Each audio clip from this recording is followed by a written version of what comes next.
विद्यार्थियों, आज हम समझेंगे त्रिभुजों का वर्गीकरण।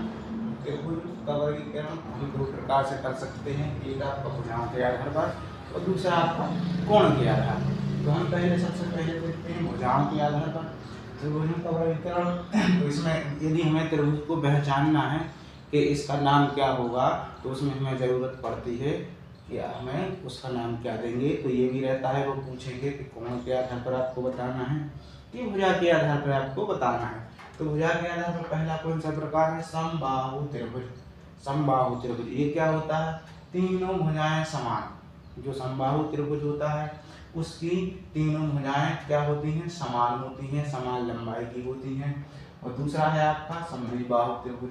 कोई दो भुजाएं समान, ऐसा त्रिभुज जिसमें किन्हीं दो भुजाओं की जो माप है वो समान है, तो वो कौन सा होगा? समद्विबाहु त्रिभुज होगा। कोई दो भुजाएं उसमें समान होगी। तीसरा है आपका विषमबाहु त्रिभुज। ये क्या होता है? तीनों भुजाएं असमान होती हैं, इसमें कोई भुजा है आपकी बराबर लंबाई की नहीं होती और तीनों असमान लंबाई की होती हैं, भिन्न भिन्न लंबाई की होती हैं। तो ये आपका विषमबाहु त्रिभुज हो गया।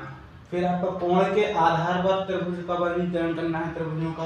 तो पहला है समकोण त्रिभुज। समकोण त्रिभुज क्या होता है? जिसमें एक कोण समकोण, ऐसा त्रिभुज जो दिया है, ऐसा त्रिभुज जिसमें एक कोण समकोण है, अर्थात उसका एक कोण है वो 90 अंश का है, तो वो कौन सा होगा? सीधा उसको हम बोलेंगे समकोण त्रिभुज। यदि कोई त्रिभुज दिया है और हमें दिख रहा है कि उसमें आपका कोई कोण 90 अंश का है, तो वो आपका समकोण त्रिभुज होगा। दूसरा क्या है आपका? न्यून कोण त्रिभुज, जिसमें तीनों कोण न्यून कोण है, ऐसा त्रिभुज जिसमें प्रत्येक कोण की जो माप है वो 90 अंश से कम है, तब वो क्या होगा? आपका न्यून कोण त्रिभुज होगा। अधिक कोण त्रिभुज क्या होता है?